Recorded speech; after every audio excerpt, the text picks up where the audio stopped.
Alright! Good morning Pilipinas and good morning world! At sa ating mga kababayang OFW at mga kababayan natin na nandyan sa Pilipinas na walang sawang sumuporta dito sa ating munting programa, thank you so much at mabuhay po tayong lahat hanggat gusto natin.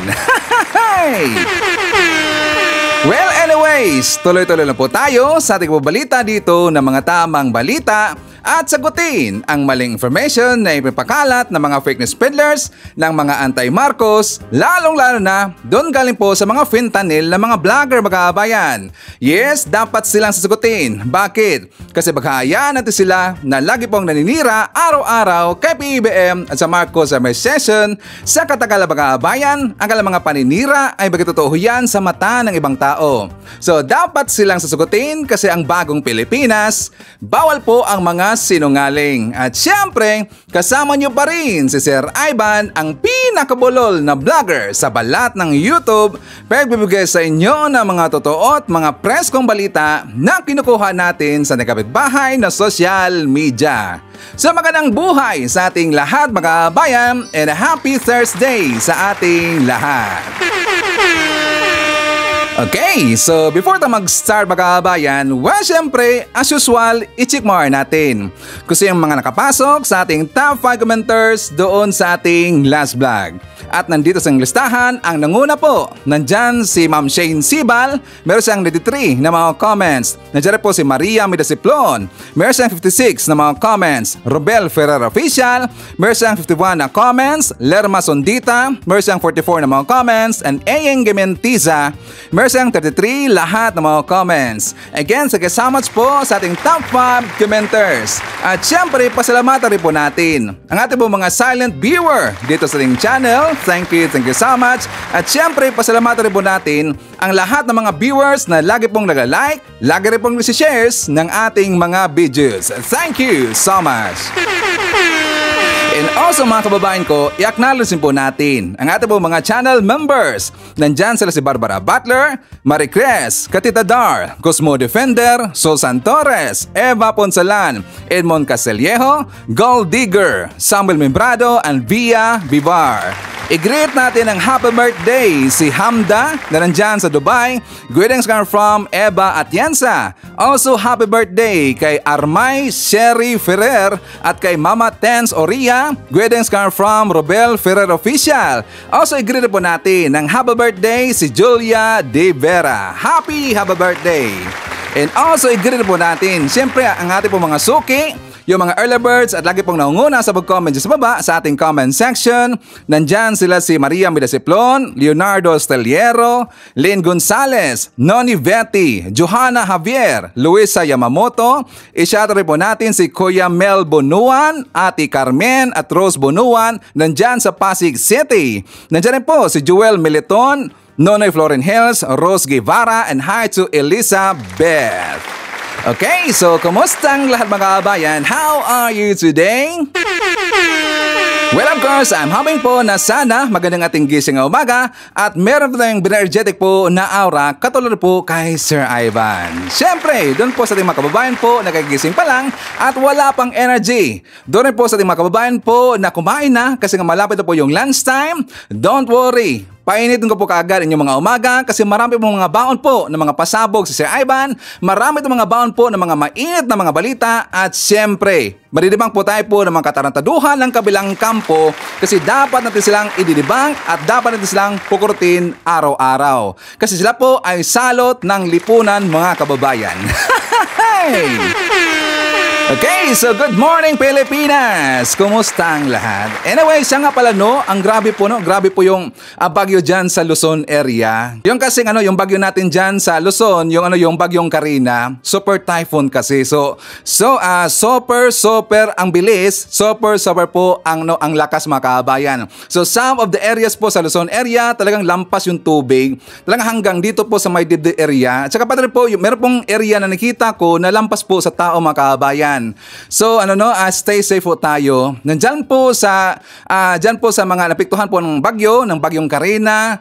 Stay safe tayo. At saka ako po nakikiramay sa pamilya po na napiktuhan o namatayan po dahil po sa bagyo nito. At syempre, nakita rin po natin ang ating po mga magigiting po na mga rescuers or volunteers. At saka pala, in behalf po sa Jail Review TV, ako po'y taos-pusong napapasalamat sa ating mga kababayan po, mga rescuers at saka yung mga volunteers na nagbibigay po ng tulong, serbisyo sa ating mga kababayan po sa kabila po na hatid na dulot na panganib dahil po sa kalamidad. So thank you so much at saka hand salute po galing kay Sir Ivan. Okay? But anyways, siyempre Pilipino tayo eh. Lagi po natin pong nakikita na every time po meron pong sakuna, meron pong ganyan po na klase na problema, may mga baha, pero nakita pa rin po natin po yung mga Pilipino naka-smile pa rin po mga kababayan. Di ba? Smile pa rin po. May nakita nga ako na video doon sa area sa Quezon yata yan mga kababayan na kung saan ginawa nilang swimming pool po yung baha doon.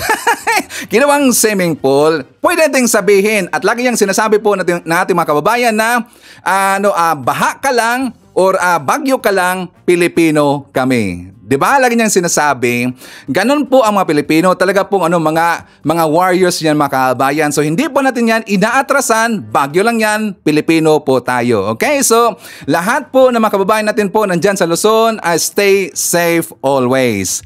Nakita rin po natin mga kababayan na napaka-busy po ang Presidenteng CPABM. Before po nangyari, napag-alaman ho natin na before pa nangyari yung bagyo mga kababayan ko, napaka-busy na po nila.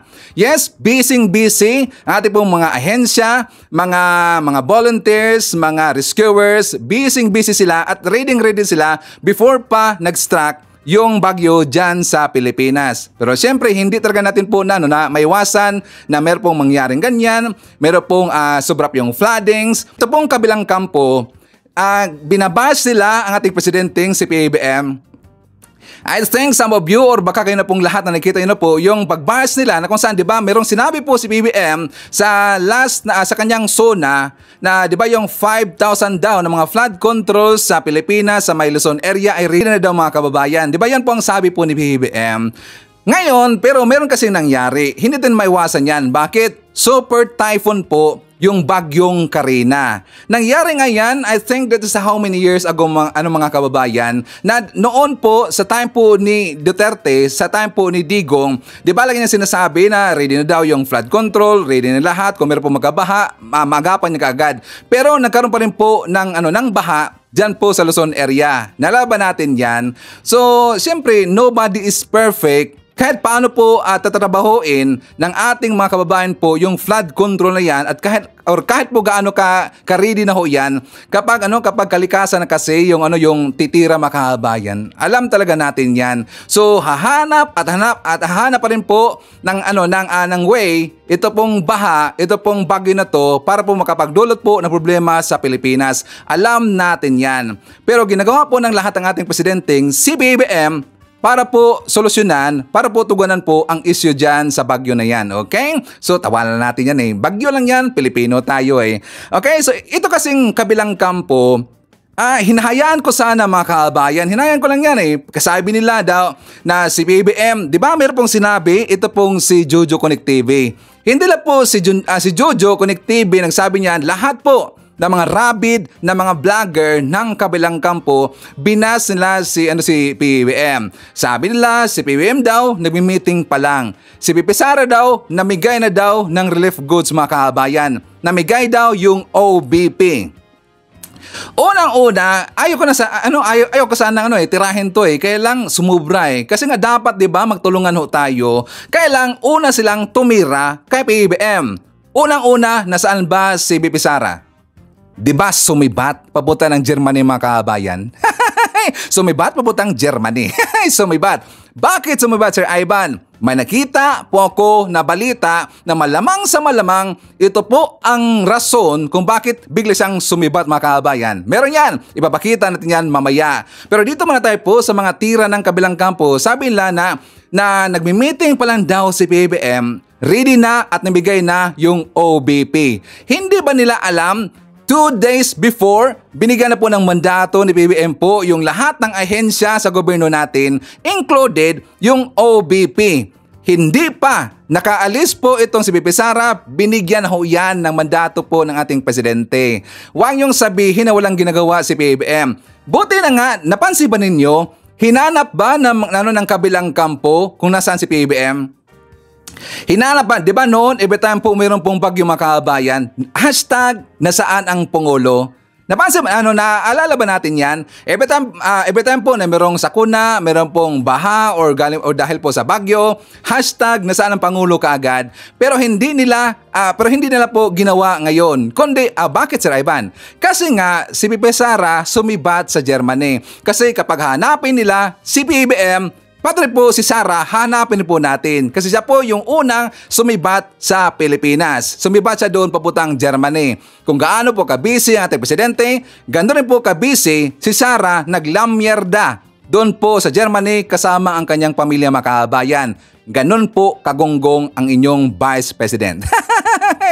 Ayoko sanang tirahin yan eh. Ayoko sanang sakyan yan eh. Kaya lang una sila mga kabayan eh. Di ba? Hugong talaga eh. Dapat nga magtulungan tayo. Dapat lang yung marunong tayong tumingin kung ano bang ginawa ng gobyerno natin, ano bang hakbang na ginawa natin, anong gobyerno natin. Hindi yung sisiraan kagad na hindi nyo alam ang ginagawa ng ating gobyerno or ni PBM. Una kayong tumira, titirahin ko rin kayo.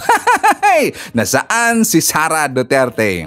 Okay, so babalikan na po natin po si Sara mga kabayan. Before that, dito muna tayo po sa issue na kung saan kasi nga yung kabilang kampo, di ba, ito pong nagpalabas po ng fake na video, ito pong si Rocky, si Hitad, si Glenn Chong, pati po yung si Jojo Connect TV makabayan. And the rest kasi ng mga vloggers, sumakay lang po sila. Pero yung napalabas kasi nito, ang pinaka-main nito, di ba, si Hitad. And then, ito rin pong si Rocky. Sila yung partner. Pati rin po itong si Glenn Chong.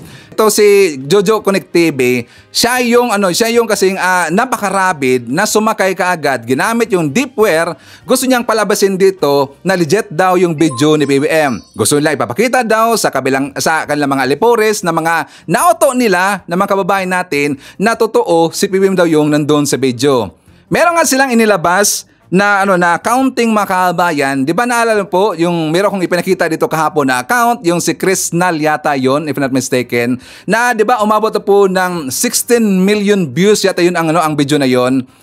Ngayon, sabi po dito sa taga Tops Coalition, tingnan nyo, Tops Coalition, sabi pa ni Digong na wala daw silang alam sa pagpapalabas po ng video mga kabayan. Di ba katarantaduhan talaga eh. Wala dang alam si Digong. Hugas kamay kagad si Digong kasi wala daw alam itong Tops Coalition, ang pamunuan daw ng Maisog Rally National dito daw sa ginagawa po ng mga volunteers nila, yung mga supporters, yung paglalabas daw ng video na yan. Pero tingnan nyo, lahat ng mga post po dyan sa Tops Coalition, alam na alam po ni Digong. Bakit? Lahat ng mga lakad po, nila ni Rocky, mga lakad po ni Glenn Chong, lakad po ni Vic Rodriguez, lakad po ni Hitad, mga post ni Hitad, nandyan po sa Tops Coalition po official na Facebook page. Ang humawak po sa Maisog Rally, ang Tops Coalition mga kabayan. Kaya nga masabi natin dito, katarantaduhan talaga at kasinungalingan po ang sinabi ni Digong. Sabi po dito sa kanilang post mga kabayan ko, 23.5 million views and counting. Nagyabang sila. Umabot na daw ng 23.5 million views and counting yung video daw ni BBM na gumamit daw ng cocaine makahabayan ko. So nagyabang sila. Itatanong ho natin, ano ba ang pwedeng maidulot? Ano ba ang pwedeng maibigay po sa sinabi ninyo na 23.5 million views and counting na ngayon itong video ninyo? Natanggal ba bilang presidente si PBM? Hanggang ngayon, nasaan si PBM? Or ano na si PBM? 'Di ba? Presidente pa rin.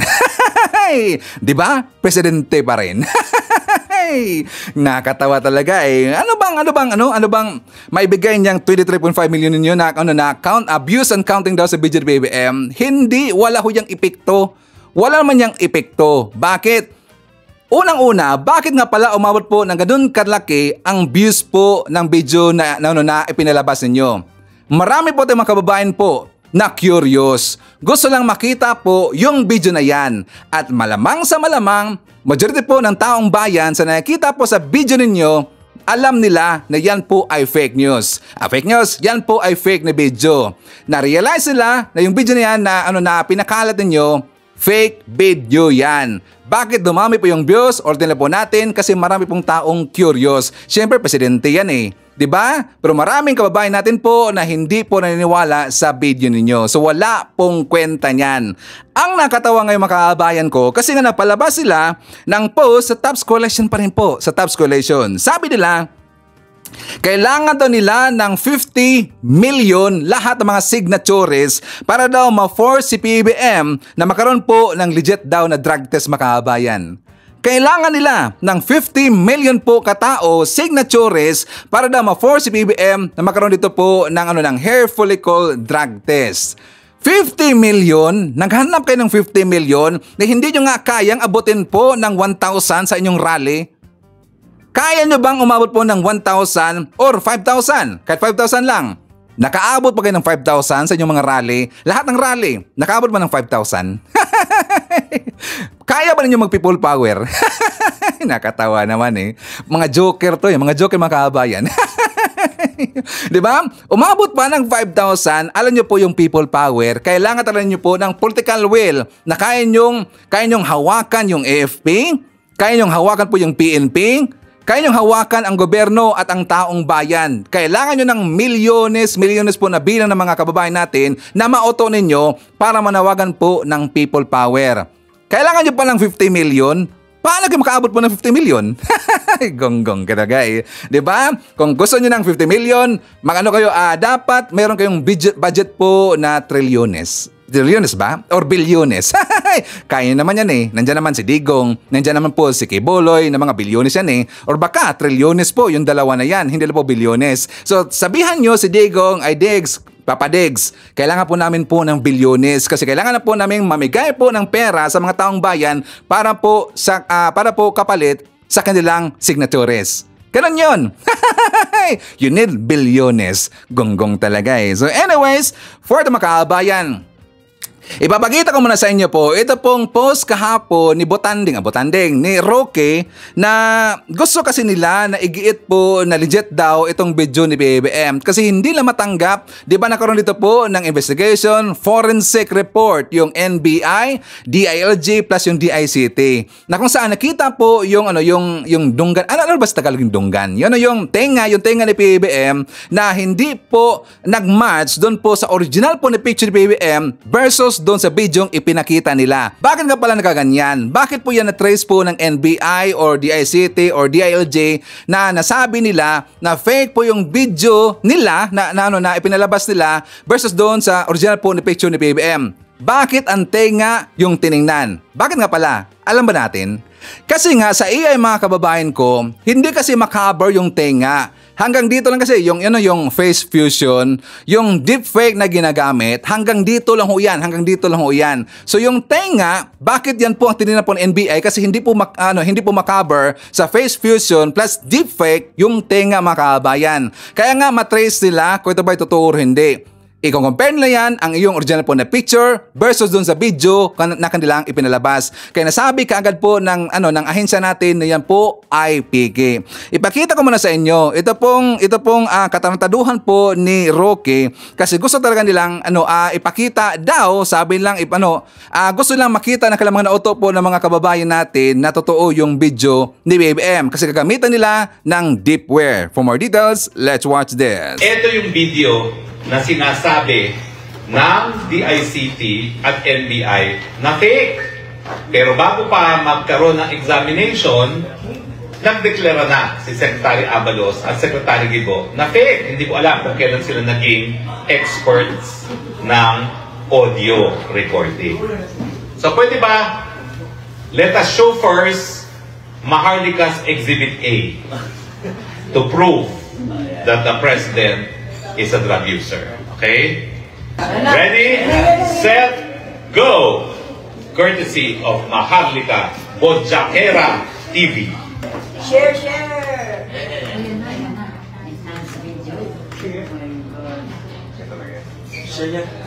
Ngayon naman, ang gagawin natin, merong, ano ba tawag dyan? Computer app, na ang tawag ay Deepware. Ang Deepware can identify deepfake. Ang deepfake is a product of artificial intelligence.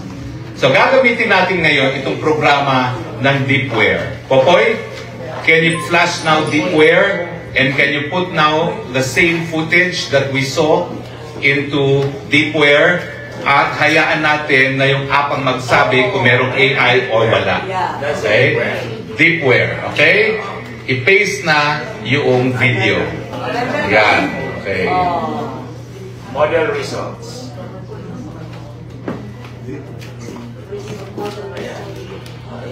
Yan. Oh. Ito special. Oh my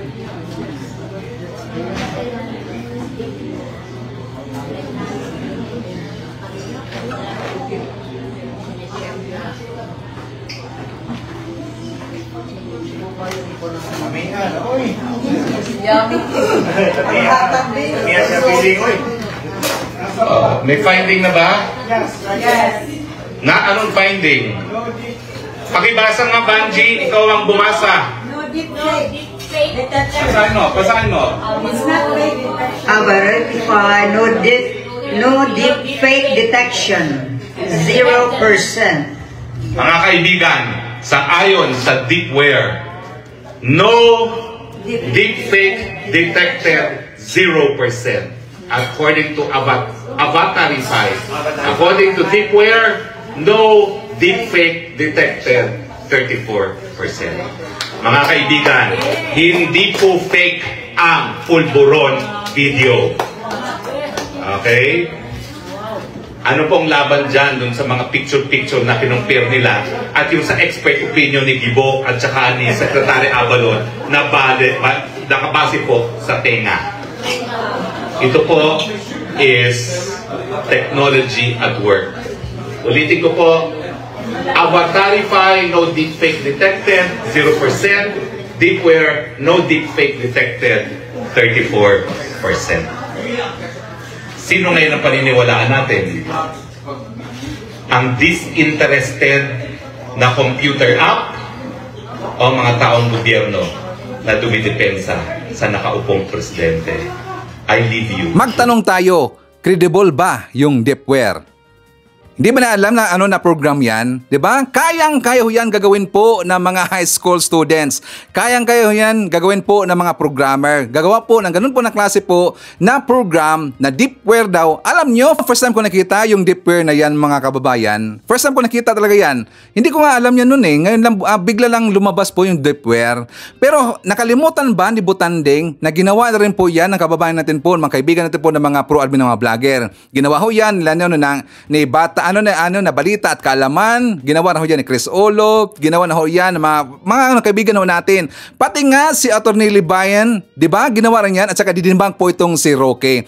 Siya nga pala, ipakita ko sa inyo. Ito pong vlog po ni Atty. Libayan. Kilala ba natin si Atty. Libayan? Kasi nakita po itong video po ni Harrieta. Sabi niya, hindi naman to credible. Baka sabi pa niya na hindi alam ni Roque kung ano ba yung kukunin po na ebidensya nang dyan po sa korte. Ito pa ay tatanggapin ba ng korte kapag kukuha tayo po ng ebidensya galing po sa Deepware o sa mga technologies, hindi to tatanggapin. At yan po alam po ni Roque mga kababayan. Pero bakit ginawa pa rin po niya yan? Diba? Ipakita ko sa inyo ito pong vlog po ni Atty. Libayan. For more details, let's watch this. Abogado ka, Attorney Harry Roque, at alam mo rin yung mga bagay kung saan kailangan mong patunayan sa korte. If you will authenticate a particular video, okay, electronic evidence, sa tingin ko, alam mo naman kung ano yung kailangan, di ba? If you were to authenticate a particular video, you know how it's supposed to be. Unang-una, mga kabatas natin, of course, took the video. Diba? Ganun yun eh. Kasi syempre, siya naman yung magpapatunay niyan. Kung anonymous yung video na yan, wala na yan. Pero pag-uusapan natin yan sa susunod. Dito muna tayo sa sa deepware. Bakit ko nailabas kasi yan? Kasi nga itong deepware, mga kabatas natin, hindi ko nga alam kung bakit they are so in uplifting the value of this. Sabi, totoo yung Pulburon video na double authenticate na. Deepware and genuine ang video na si Boy Pulburon talaga doon sa video. Alam niyo ba kung ano yung Alam niyo ba kung ano yung deepware na yon? Ha? Alam niyo ba kung credible yung deepware na yan? Pero bago pa magkaroon ng examination, nagdeklara na si Secretary Abalos at Secretary Gibo na fake. Hindi ko alam kung kailan sila naging experts ng audio recording.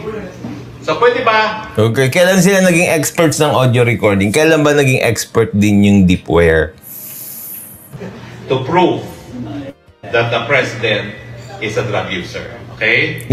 Ito, mamaya kasi yung probative value, no? Pero sinabi dito na yun daw ay magpapakita na si President ay drug user. Unang-una, kapag ikaw ay pupunta sa korte, Attorney Harry Roque, alam mo yan. If you will authenticate things, dapat yung kumuha ng video siya yung mag-authenticate yan. Kapag hindi yung kumuha ng video ang mag-authenticate niyan, may hirapan kayong patunayan yung authenticity niyan. Pangalawa, how will you prove na yung sininghot doon, kung si Presidente nga yan, sininghot niya yan, droga? Wala proving the video, no? Pero dun sa probative value ito mamaya, no? Proving the video as hindi fake at hindi AI is different from proving that the President is a drug user. Gantong video. Siyempre sasabihin ng deepware, itong video na pinasok sa deepware, hindi siya AI generated. Siyempre. Kasi nga, natural naman na ako yung kinukuhanan ng camera. Pero pinoprove ba nito na bobong bugado ako? Courtesy of Maharlika Bodjakera. Ang taas ng tingin nila kay Maharlika Bodjakera, di ba? Si Maharlika Bodjakera ba yung kumuha ng video? Hindi, di ba? Pangalawa, anong kredibilidad na Maharlika Bodjakera? Siyempre, credibility niya para maglabas ng video na ganyan. You will question that. Pati rin yung deepware. You should also question deepware. Ano bang kredibilidad ng software ng deepware para sabihin yan? I can make that program. Kaya kong gumawa ng program na deepware, yung ganyan, tapos maglalabas lang ng resulta. Hindi naman pinapakita yung analysis kung paano ginawa. Walang explanation. Nagbibigay lang ng mga probabilities. Diba? Sabi ni Ponch, ngayon ko lang narinig yung deeper. Exactly. Ako din, ngayon lang. Tapos yung website pa niya, parang 19 kopong-kopong. Oh, let's go. Parang sa TikTok lang yan Subukan yung ipasok ng magkakaibang beses itong video na ito. Iba-iba yung binibigay sa inyong resulta. Parang yung sa TikTok lang yan, yung software na papakita niya, tapos how handsome are you, ganun. Tapos 100%, you are 100% handsome. You are 10% handsome. O, diba? Walang lusot si Roque, mga kabayan. Mapapayasa dito. Actually, merong ginawa talaga na experiment si Atty. Libayan. Ginamit po niya yung deepware. Gumamit po siya ng iba pong mga applications na nakakadetect rin po ng AI, if it's AI legit ba or hindi. Meron po, hindi po deepware. Actually, dalawa ang ginamit niya. Dalawa ba yun or tatlo?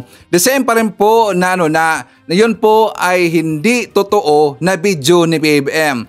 ang result po doon is negative. Ang ibig sabihin, hindi po yung totoo po na video mga kabayan. Yung pong ipinakita po ni Roque. Pero sa deepware, palagi pong legit. Pero sa iba pong mga applications po na nakadetect rin po ng AI, ito ba legit or hindi, doon po sa ibang applications, negative doon. Pero dito po sa ginagamit po na deepware, bakit positive? Pero at least nakita po natin sa ating mga kababayan po sila yung ibang mga vlogger na talaga pong 80 or 80 ba yun or 90% na yun po suspicious, yun po AI generated po na video. So yan po nakaduda talaga. Pero itong deepware, bago yan mga kabayan. So before tayo mag-jump po sa ating next topic, papakita ko mamaya yung ating ebidensya kung bakit sumibat bigla ito pong si Sara Duterte mga kababayan. So shout out natin. Nandyan po si Alicia Lic, Ana Aurelia Napalit Gabisay, hi to Gemma Sampilo Camarines, Othelio Liam Diesto, Jonitz Jax, Beth Modisto. Nandyan po si Nonsky Pasamonte, Trinidad Lozano, Rosalie Cartera, Florife Gumapak, hi to Jose or Juicy Siklangat, hi to Mary Jane Tan, DM Nava 8858, and hi to Sarah Brightman Vlog.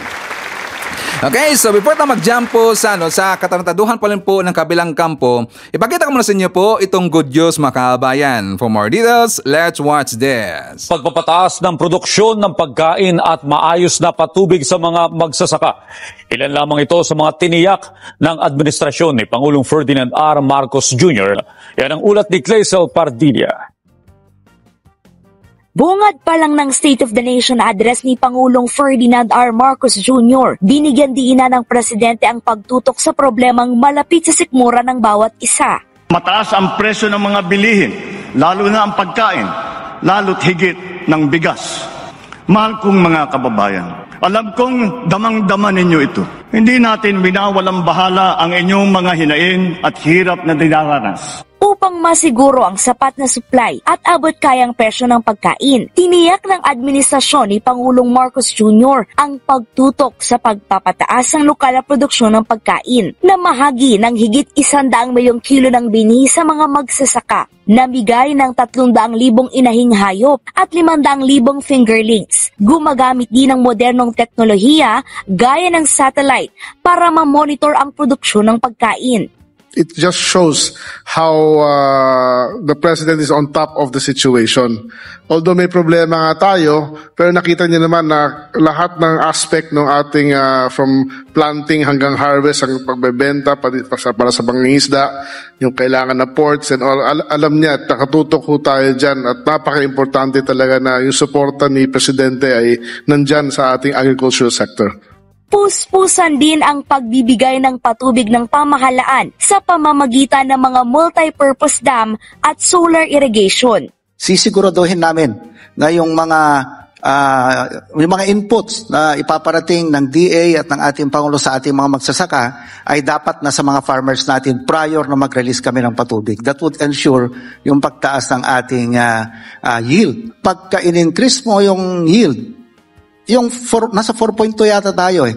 Kung ma-increase mo lang ng 6 tons per hectare, food secure na po tayo eh. Patuloy din ang pag-aabot ng titulo ng lupa na maaring gamitin sa pagtatanim ng palay at iba pang high-value crop. Nakaraang taon, naitala ang record high na 20 million metric tons na palay production. Yan din ang nakakontribute, no? Kaya mas malaki ang ani natin ngayon sa dinami-dami ng ating mga lupa na titulo na pamigay sa mga magsasaka. Aabot sa 13 milyong metriko tonelada ang produksyon ng bigas, pero hindi pa rin sapat sa 16 na milyong metriko toneladang pangangailangan. Kaya gumagawa ng hakbang ang administrasyon para mapunan ito at abatan ang pagsiritang presyo ng bilihin. Pansamantalang binawasan na ang taripa sa inaangkat na bigas at iba pang agricultural product. Part of the temporary solution was to reduce the tariff, because if you have elevated prices in the world market and then you put on top of that high tariff, then the more those prices will be felt at the domestic level. So clearly, part of our policy tools to moderate and stabilize prices.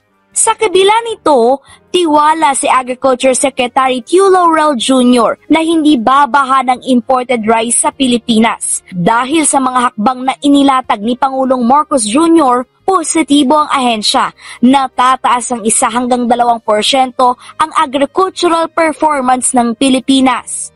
As long as walang malaking bagyo, I think we should be mas mataas ang production.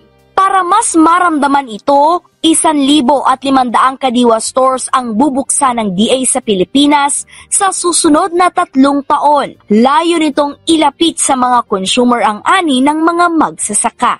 Plano natin is maging cooperative run ito eventually. So yung mga farmers mismo at fishermen ay makadiretso sa consumers. Yan ang para lumaki ang kita ng mga farmer and fishermen at bumaba naman ang bili ng presyo ng mga consumers. Mababawasan ng profiteering if possible. So para bumaba din ang inflation. Okay, so dahil po napag-usapan natin po yung agriculture, yung palayan, di ba nakita na po, dahil po nakita natin po yung palayan ng ating mga kababayan pong mga magsasaka, meron kasing konting problema mga kababayan. 'Di ba? Meron pong target ang ating gobyerno na pagdating po ng ng anihan, I think this is last week of August yata at saka September or October. 'Di ba? Expect dapat natin na bababa po yung presyo ng bigas. Kaya lang nagkaroon ngayon ng super typhoon ng bagyo at nakita po natin po yung idinunot nito sa mga palayan dyan po sa Luzon area. So talagang nakatakot, no? Talagang may konting problema kasi nga sana nga lang na hindi po napektuhan po yung mga pananim po nating kababayan po mga magsasaka ang kanilang mga palayan kasi kapag naapektuhan mga kababayan, so may problema talaga, may epekto po sa kanilang sinasabi na bababa po yung presyo ng bigas this coming last week of August or September, October. Maapektuhan yan kasi na problema po yung palayan. Sana walang problema. But anyways, nakita po natin po ang plano ng agriculture, plano po nating gobyerno para po sa ating rice production or rice sufficiency dyan sa Pilipinas. Okay, so balik tayo po sa mga issues. Ngayon mga kababayan ko, di ba sabi ko sa intro, meron pong nakita na ebidensya si Sir Ivan kung bakit biglang sumibat. Ito pong si Bibi Sara, lumipad papuntang Germany, naglamyerda kasama ang kanyang pamilya. Sumibat siya bigla kasi nga I think nakaamoy siya na magkaroon kasi dito po ng hearing dyan po sa Senado. Ito po yung tungkol sa budget po ng DepEd sa last 2023 na kung saan umabot po ng 32.5 billion pesos na budget na hindi po nagamit mga kababayan. Hindi po ginamit ni Sara. Ito po sabi po ng kamara nga pala, sabi po ng kamara, ito po ay dapat iimbestigahan. At para meron po tayong konteksto, basahin mo natin po yung balita. Sabi dito, nagpatawag ng oversight meeting nitong Martes, July 23 ang House Committee on Appropriations na pinamumunuan ni Ako Bicol Party List Representative Saldico upang talakayin ang budgetary performance ng DepEd. Natuklasan, hindi nagamit ang 32.5 billion pesos o 5.13% ng pondo nito para sa 2023. Isipin natin, mayroon pong budget ang DepEd. 32.5 billion pesos, DepEd budget, hindi ginamit ni Sara mga kababayan. Hindi ginamit, di ba? Alam niyo po sa mga kababayan natin po ng mga teachers dyan na hindi po kayo nabigyan po ng kaukulang tulong ng DepEd, ang dapat mo niyong habulin at dapat niyong pipitikin, ito pong si Sara. Bakit si Ivan? May budget po yung DepEd. 32.5 billion pesos na hindi po ito ginamit ayon po sa nag-imbestiga. Yang budget na yan, naka-allocate na ho yan sa mga area, sa mga para po sa teachers, like for example, para po sa mga allowances ng teachers, para po sa mga sa paaralan, para po sa mga, ang tawag nito yung mga rooms mga kababayan, para po sa rooms, para po sa kung saan mag-seminars po ng mga teachers, siyempre meron sila mga allowances or anumang mga kakulang mga tulong pwedeng may bigay po sa mga teachers. May budget po, pero bakit hindi ginamit ni Sara Duterte? Baka siguro nagpaplano gustong ibulsa mga kababayan. Pero hindi siya nakalusot kaya hindi nagamit ng Sara ng pera. Pero ang tanong kasi dito, malaking tanong, bakit hindi niya ginamit? Kaya nga dapat itong imbestigahan kasi nga sayang Sayang may budget na ho yan. Malaking tulong na ho yan sa mga kababayan po natin mga teachers. Malaking tulong yan sa kanila para po sila maka-upgrade dito na makapunta sila mga seminars, merong ibigay sa kanila ng mga budget para mo ma-upgrade po ang kanilang skills, learning skills, teaching skills. Kaya nga magkaroon po ng namang learnings, kailangan po dito ng mga meetings, kailangan po ng mga seminars, may budget ho yan. At para po sa mga gamit para sa kanila, hindi nabigyan kasi nga ito po'y kinopit. Ito po itinago po ni Sara mga kababayan. Kaya nga kung titinahon natin dito, ito pong na-comment po natin kababayan po ng mga Bisaya kasi sabi nila hindi talaga maganda itong ginawa ni Sara at dapat talagang ito po ay iimbestigahan.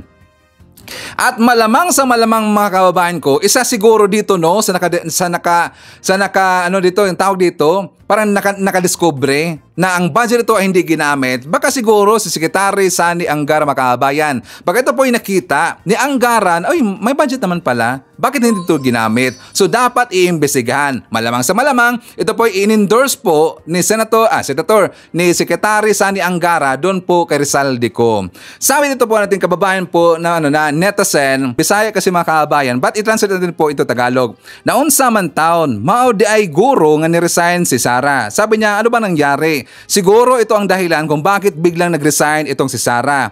Kasi na-realize niya na hindi maganda at wala siyang kwenta, wala siyang kwenta dyan sa DepEd. Pati ang budget hindi niya ginalaw kahit pa man ito ay meron ng alokasyon. So ito po yung nagbibigay po ng ebidensya. Ito ebidensya na wala siyang ginagawa dyan sa DepEd. So tama po ang sinabi po ating kababayan pong netizen. Sabi dito ni Greg Lyson, dapat talaga na imbestigahan kung anong nangyari sa budget, kung bakit hindi ginamit. Hay, ano bang nangyari kay Sara? Ito po ay kanyang kasalanan. So kasalanan ito ni Sara mga kababayan. Kaya nga dapat talaga itong imbestigahan, no? Kaya nga siguro, itong si Sara, wala siyang nabigay dito ng mga konkretong mga solusyon, wala siyang nabigay dito na konkreto po ng mga plano, mga plataforma para po sa DepEd, para po mag-upgrade yung DepEd at para po mapaganda ang DepEd at lalo-lalo na matagunan po yung issue ng DepEd. Siguro wala siyang ginagawa dyan kasi puro lang po kapapanood ng Netflix. Kaya siguro niya nalaman po yung tungkol po sa title ng Designated Survivor, pati po yung title po ng yung House of Cards kasi puro siya Netflix. Hindi siya nagtatrabaho dyan sa DepEd. Kaya yung budget po ng DepEd was worth 32.5 billion pesos, hindi nagamit. Diba sayang talaga? Yan po yung malaking tulong po sa mga teachers natin. Sayang talaga. So dapat po, tatanungin natin po itong si Sara. Mga kababayan ko, na mga viewers natin dito, na mga teachers, tanungin ninyo si Sara kasi karapatan ninyo yan. Okay? So anyways, forward tayo, ipakita ko sa inyo, ito pong vlog po ni Mike Abe kasi nga ito pong si Roque, sinabon at nilampaso ni Mike Abe. For more details, let's watch this. Isipin mo, Pilipino ka, ilalabas mo yung paninira sa Pangulo ng Bansa sa araw ng SONA. Iba, anong klaseng galaw yan? Talaga bang Pilipino pa kayo? Pero sa kabila po ng inyong maituturing nating yung kawalang respeto sa Pilipinas at sa Presidente at sa mga mamayang Pilipino, effect. Wala. Kaya nga nakablock ako eh. Magluksa na lang kayo. Wala talaga. Sa tulad na sinabi ko sa nakaraang mga video natin, pagod na, ayaw na, sawang-sawa na ang tao sa pamumulitika, sawang-sawa na ang tao sa paninira. Wala naman kayong maipakitang konkretong pagpapatunay. Yung fake video nyo o yung pulburo nyo, fake video. 2012 pa yan, ang layo-layo ng mukha sa personalidad ng ating Pangulo ngayon. Akala ko pa naman yung inyong sinasabi nyong video yan, akala ko pa naman bago. Akala ko pa naman nung Pangulo na ang Presidente. Kaya walang kwenta yan kasi kung totoo yan, na hindi naman kapanipaniwala ang itsura, 14 years ago, ano yun? Sabihin natin totoo, pero malabong-malabong ang katotohanan. Ano mayayari 14 years ago? Yung Presidente ay umupo noong 2022 pa. Diba? 2022. Di wala. 14 years ago na video, kaya nga parang wala talagang dating.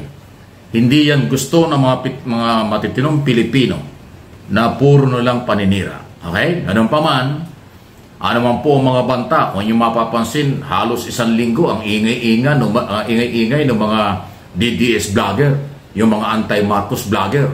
Siguro yun ang utos sa kanila ng kailang producer at director. Yun ang script, banatan ng gobyerno, takutin ng mamamayan. Ay wala naman eh.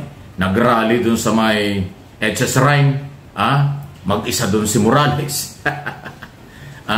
Nanawagan ng tao na sumuporta, wala namang pupunta sa kanya. Bakit naman siya susuportahan? Ay sabi ng Pangulo pambansang liar yan. Di ba sabi ng Pangulong Marcos, pambansang liar, ba tayo maniniwala yan? Totoo yun. Parang gano'n ang dating, wala naman ang patunayan. Tapos nag-rally sa Liwasang Bonifacio. Mas marami pa yung puno kaysa sa rally. Di ba? Pagkatapos meron pala doon sa loob ng rally ang sigaw BBM. Nasingitan pa kayo ng mga pro-government, ang sigaw ng mga tao at yung placards, pro-BBM. Naloko na. O, di ba? So, huling-huli. At sagad na yung kailang lahat ng ginagawa, waha effect. Okay? Hindi naman pangangansyaw ito. Sinasabi ko lang ito at totoo dahil minomonitor ko. Pero ayaw ko nang ipakita sa inyo ang kailang mga video at mga pinaggagawaan kung ano. Dahil kakaunti naman sila, magiging publicity lang. Ang akin dito, analysis, opinion, interpretation, nakakaunti sila. Hindi tayo mababahala dyan. Wala na talaga sila. Yung sinasabi nilang pulburon video na sinasabing magugulat ang marami, sila lang ang nagulat. Sila lang ang nanakot sa kanilang sarili. Sila lang ang nagulat na kailang grupo, kakaunti na nga sila. Ang majority at matitinong Pilipino, dead man na yan. Bali, wala yan. Dahil nga, halos 2 taon tinatalakay, kaya kung may lumabas man ngayon at inilabas nilang ganon, hindi nakapanipaniwala. At walang epekto yan sa business community, national security, dahil alam na ang galaw. Ang galaw nila, gusto nilang palitan si Pangulong Marcos. Ang plano nila, agawin na ang kapangyarihan at ibigay kay Sara Duterte. Ang problema, si Sara, hindi naman sang-ayon sa ginagawa ng mga DDS. Ayaw nga ni Sarang ikampanya yung mga DDS senador Ayaw nga ikampanya ni Sara Duterte yung mga kandidato ng DDS. Di ba? So, ultimong si Vice President na gusto nilang iupo. Kung matatanggal si Marcos na malabo pa yan sa tubig ng Pasig River, malabong mangyari matanggal si Pangulong Marcos, ay ayaw din sa inyo, ayaw din sa kanila kayo suportahan. Paano? Kaya hirap na ang financer, ang producer ng mga anti-Marcos. Pati yung mga vlogger ng anti-Marcos nag-aaway-away na. Nagsusumbata na. Nagbabanata na sila. Kasi lahat ng script nila palpak. Lahat ng sinasabi nila hindi naman makahikayat. Ang layunin kasi ng mga vlogger ng anti-Marcos ay manghikayat ng tao. Maniwala ang tao. Hindi naman makapanipaniwala ang kanilang mga dating. Kaya ang mga tao hindi nila ma-recruit. Alam ng mga tao na mayroong producer, may director, may financer ang mga galaw nila na anti-Marcos. Kaya sunog na kayo. Tumigil na lang kayo, sumama na lang. Magkaisa. Sabi nga ng business community, sabi nga ng business sector, malakas ang dating ni Pangulong Marcos sa mga Pilipino at sa mga business community dito at sa abroad. Kasi may magandang programa at policy sa ekonomiya at independent foreign policy na kailangan ng mga negosyante. Kailangan pagkakaisa, pagkakaibigan, magtulungan. Ayaw nila ng away. Ayaw nila ng may discrimination. Si Pangulong Marcos walang discrimination sa kahit anong sektor. Sektor ng business, manggagawa, farmers, mangingisda o anuman sektor. Kahit nga politika walang discrimination. Kahit na anong kulay ang pinanggalingan, kahit anong political party ang pinanggagalingan at inaaniban, kinukuha ni Pangulong Marcos kung sa tingin niya makakatulong sa kanyang administrasyon. Yan ang leader, yan ang presidente na kailangan natin. Hindi napipikon, hindi nagmumura, walang discrimination, lahat gustong kakampi, lahat ginagawa ang lahat, yan ang kailangan natin. Kaya sa aking puntingin, yan din ang dahilan kung bakit maitim na ang mga pangarap ng anti-Marcos. Kaya nga nakablock tayo ngayon. Dahil maitim na, halimbawa ng itim na ito, ang kanilang bangungot at pangarap na makapang-agaw ng kapangyarihan. Wala naman susuporta na matino sa ang agenda ay mag-take over mangagaw ng kapangyarihan. Di ba? Ang pagpapalit ng Pangulo during election at ang eleksyon sa pangpanguluhan sa 2028 pa. Kaya suportahan na lang ang nakaupong Pangulo, panalo ka. Pero pag ikaw ilalaban sa kasalukuyang gobyerno, mag-isa ka. Kung meron man kayo, paliit na ng paliit. Kasi ang mga Pilipino, gising na, pagod na, ayaw ng paggamit. Ang nagagamit lang ay yung dala ng kahirapang nababayaran nyo. Ma-vlogger man ito o sibilyan. Ang problema ay hindi pa nakakarating sa mga iniimbita nyo sa mga rally ang tamang bayad sa kanila. May nagreklamo 150 lang ang nakarating Pangakong 1,000, 1,500. Hindi nakarating. Kinupit pa ng mga mangungupit na loko na. Sabi na nga ba, kaya nga maitim pa sa suot kong ito ang inyong mga galaw. Pero alam mo Kuya Mike, itong mga ginagawa nila ni Roque, ni Glenchong, yung mga alipor si Digong, hindi sila magbabago. Bakit? Pira-pirahan kasi yan. Nakita kasi nila na malaki po yung pera kapag ganun po, ikaw po ay antay. Kasi sila po ay sinusuportahan dito po ng budget, may funders, bilyones. So kahit anong gagawin nila, kahit alam nila na hindi po tama ka ng ginagawa, kahit alam po nila po na mga piki ang mga ebidensyang ipinapakita nila, mga pinapakalat nila, ng mga videos, ano man yan, pictures man yan, kahit alam nila na yun po ay piki, gagawin nila. Kinakain na po ang kalang prinsipyo. Bakit? Pira-pirahan na kasi. Napansin ba natin nasaan ngayon si Roque? Di ba nandun pa rin po sa US? Nandun pa rin po sa US, itong si Glenchong. Meron pong isa nakita ko doon yung mga DDS na mga, nakita ko doon sa picture. Marami pa na sila mga kahabayan. Pero kaya lang, ang na-feature kasi doon lagi nakita natin, ito po si Glenchong, ito pong si Roque, siya merong isa at meron pong mga ibang DDS na nandun, nandyan lang po sa Pilipinas, pero sila po ay binigyan ito ng budget para pipunta doon magkaroon po ng rally.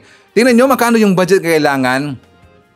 Do you think gagasta itong si Roque, gagasta itong si Glenchong o yung iba pong makasama nila na galing po sa Pilipinas, pumunta doon sa Vancouver, pumunta doon sa Los Angeles at siya doon sa Canada? Do you think sariling pila nila yan? Diba? So meron silang backer, meron silang funders. Ang TAPS Coalition, funded yan ni Digong at ni Kibuloy at ng China. Diba? Okay, so speaking of China at Digong, mamaya pag-usapan po natin po ito si Digong. But before that, isa naman natin, nandyan po si COM or COLM. Hi to Lilian Alyabi, Antonio Payos, hi to Mauricia Talita, nandiyan po si Roland Yanpas, Leonardo Manansala, hi to Gloria Marquez, Ligaya Madrid, Esther Arboladura, hi to Carding de la Cruz, Gemma Camarines, MS Arino, Pinay Hong Kong Connection TV, nandiyan po si Jillian Quezon, Aspernito, Henry Cabanada, Angelita Hosanger, Ligaya Madrid, nandiyan po si Truman Gayed, John Cuan, Ponciano Pinida, Belinda Dizon, Lolita Maniha, and hi to Jovi Montero.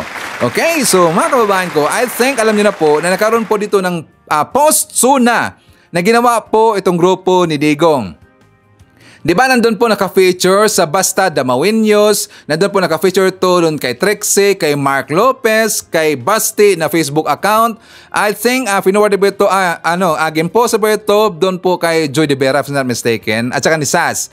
Nakaroon po ng post-SUNA. So si Digong po, in-interview po itong mga gunggong na to, si Mark Lopez at saka itong si Trixie Cruz, si Zoraida Makahabayan. So ang pinag-usapan nila, siyempre yung SUNA po ni PBM. Pero ang kanilang banat doon, puro na po paninira Makahabayan. Lahat ng mga sinasabi doon ni PBM sa kanyang SUNA, which is talagang napakaganda po ng report ni PBM, binabaliktad nila yan. Minus, di ba naalala mo natin sa SUNA po ni PBM, na nabanggit to ni PBM ang tungkol po sa West Philippine Sea na kung saan ang sabi po ni PBM na ang West Philippine Sea ay atin ho yan. Hindi ho yan likhang isip or kathang isip. Nabanggit po ni PBM doon po sa SUNA na kung saan ang Pogo ban na. Naban na po yung Pogo. Sa halos umabot na 1 hour yung interview nila ni Digong doon po sa post ng ginawa nila kay Digong Makahabayan. Yung dalawa na yan hindi po napag-usapan. Hindi na napag-usapan ang West Philippine Sea. Hindi na napag-usapan po yung Pogo. Tinignan ko talaga pinanood ko po on live Makahabayan kasi siyempre gusto ko makita po ano ba yung masasabi dito ni Digong sa pagban po ng Pogo. Binan po yan ni PBM, binan po yan nating gobyerno at doon po sa sinabi ni PBM na hindi po katang isip ang West Philippine Sea, yan po ay atin. Yan talaga ang hinintay ko, pero sad to say, dismayado ako, hindi ko narinig Ay, sayang ang aking almost 1 hour na time. Pinanood ko po naman ng live. Walang sinabi doon. Kundi, doon sila nakaupokus makahabain ko sa drug war. Doon sila nakaupokus. At doon rin po sa investment ni PBBM. Kasi yung dalawa na yan, syempre, babalik na rin na yan kasi hindi na matanggap na umabot na po ng trilyones yung investment na nakuha ni PBBM na kung saan nagmaterialize na. Na kung saan sinabi po ng BOI na umabot na po ng trilyones, 1.78 yata yun na trilyon yung nagmaterialize na. So malaki po na nakuha mo na investment po ni PBBM. Pero hindi kasi yan natanggap nila. Kaya ang tinira nila, nakafocus sila po sa drug war na kung saan sabi po ni PBBM na bloodless po ang drug war ni PBBM. At doon rin po sinakyan kasi nga napansin ko na doon po sa post zona nila kay Digong na pinag-usapan nila, ginagatungan na si Digong makabayan. Totoo lang, ginagatungan ni Mark Lopez, ginagatungan na po ni Trexie. Kaya ito pong si Digong magmura, matrigger kagad kasi ginagatungan. At para po maintindihan natin, let's watch this. Not suited for a president. But if you want problem solved, puta mo itong style na ito kasi alam nila pag kayo, galit ka. Alam mo, hindi tama. Tama Trixie Kasi, sir, yung binanggit niya kasi yung drug war, ang ganda ng sinabi na kesyo, maraming yung drug bust na 44 billion, tapos may 400 na hinuli, 6,000 na high value target, 440 na government employee. Pero sir, pag tanungin mo ang ordinaryong mamamayan ngayon, bumalik yung takot. Bumalik ang mga krimen sa kalsada. And alam naman natin na ang droga ang nagtutulak niyan sa krimen. So parang yung hindi nagtutugma sir yung SONA sa talagang nararamdaman ng taong bayan. Which yun ang naramdaman natin nung panahon mo sir bilang Pangulo. Meron siyang binanggit sir. Well, hindi binanggit yung napansin niya. Binanggit niya yung drug war. Pero wala siyang mention dun sa rising crime statistics. Yes. Or consequently, wala din banggit na bumababa ang krimen. Hindi, binanggit naman niya. Pero parang in passing na parang walang puro motherhood statements Motherhood yun nga, di ba, na kesyo yung drug war niya. Actually, parang may pasaring pa nga sa previous administration. Extermination is not one of the... It's not an option. It's never one of them option. Well, dahil he described it as his bloodless drug war. Alam mo kasi, I do not blame Mr. Marcos. He's a believer of sa Diyos. Ako, niniwala ako sa Diyos. Pero kung sinasabi ko sa Diyos, hindi mo nasulbad ito, I will do it my own way. Mark, nabanggit mo maraming motherhood statements. Meron akong babasahin. Yes. Sabi niya, a substantial number of investment pledges have already commenced operation with many more at various stages of development. Pledges. May naaamoy ka na dyan. Sa bilang natin, bukod sa malaking kita para sa bansa, makakalikha ang mga ito ng mahigit 200,000 trabaho para sa ating mga kababayan. Alam mo, Sir, Mr. President, parehawan tayong presidente.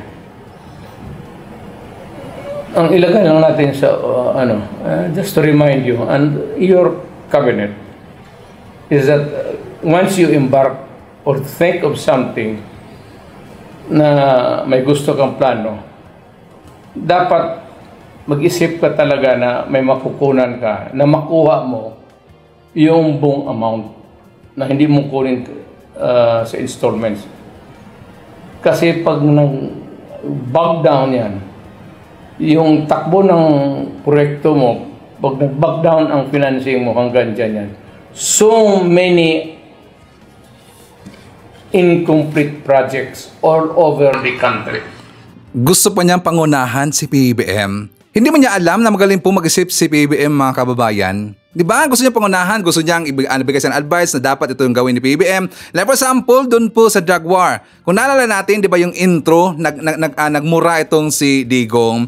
Kasi sabi niya, kapag hindi daw ito maresolba po ni PBBM, dapat na magmura. Di ba? Putang, ganun sa kaagad eh. Gusto niya magmura daw kung hindi kayang gampanan ni PBBM. Tapos ngayon, magbigay ka ng advice kay PBBM tungkol po sa economics, tungkol po sa investment, tungkol po sa mga projects, mga plataforma. Yung iniisip mo pa lang, ginagawa na ho yan ni PBBM. Correct if I'm wrong. Diba? Do you think hindi magaling po yung mga economic leaders, mga economic managers po ni PBBM? Do you think hindi na sila na-learn sa mga mistakes sa mga nangyayari po sa mga previous administrations? Mga mistakes sa previous administrations, iniisip na yan, inaanalisa na nila yan. So, para po dito, sa pagdating po sa Marcos admin, hindi na po mangyayari yung mga worst na mga nangyayari po sa previous administrations. Tapos ngayon, magbigay pa siya ng advices. Nakakatawa naman. How ironic. Na sana yung meron tayong adik na presidente. Gonggong talaga eh. Biglang bumalitok. Diba? Alala ko eh, diba lagi niya sinasabi na meron tayong adik, meron tayong gumagamit ng pulburon na presidente. Adik daw, wala na daw sa katinoan makabayan. Tapos ngayon, diba, nung binasahan siya ng report po na binasa po ni Trixie, biglang nahilaw itong si Mark Lopez, biglang nahilaw po itong si Digong, tapos hindi niya alam kung paano po magbigay ng advices. Alam niyo ba, napansin ba natin si Digong? Gusto niya magbigay po ng advices para makita po ng kanyang mga alipuris. Ay, ang galing ni Digong, ang galing talaga, number 1. Nagbigay ng bigay dito ng idea po ni BBM. Ay, putya talaga eh. Putya talaga.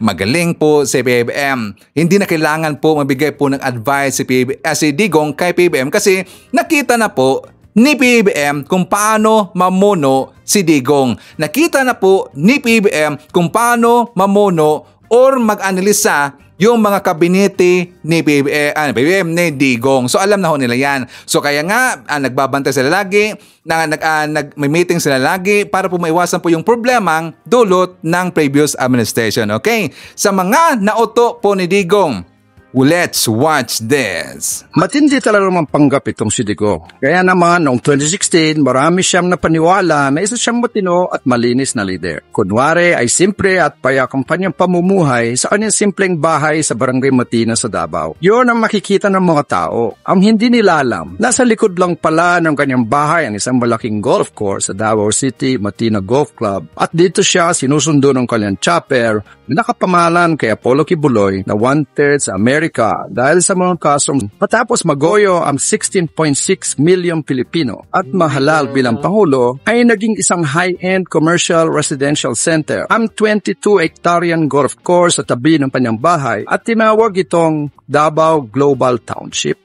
At sino ba ang nasa likod ng Davao Global Township? Ito ay walang iba kundi ang kanyang businessman crony na si Fred Yuson. Katabi naman nito ang isa pang residential complex na The Matina Enclaves na pag-aari naman ng isa pang Duterte crony na si Glenn Escandor. Si Escandor ay business partner ni Paolo Duterte sa smuggling ng mga mamahaling sasakyan, mga ukay-ukay, bigas, sukal at pati droga. Ganyan magtrabaho si Digong. Kunwari, simple. Oh, di ba? Magtitiwala pa ba kayo kay Digong?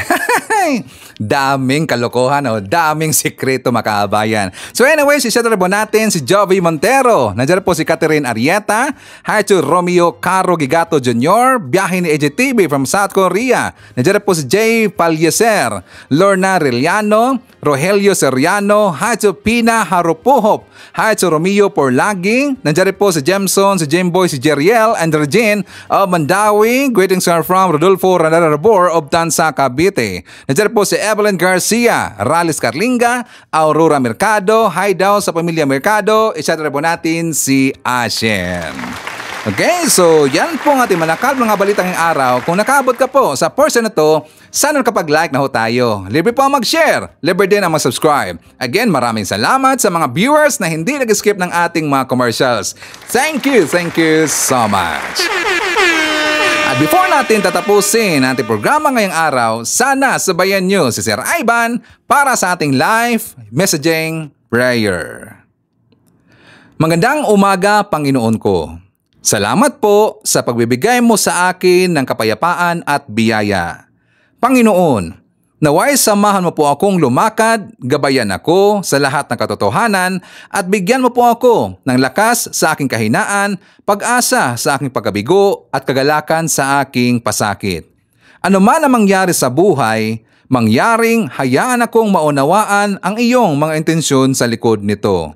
Hindi sisihin o mamaliing intindihin ka at maniwala na dapat mayroong iyong perpektong plano sa likod nito.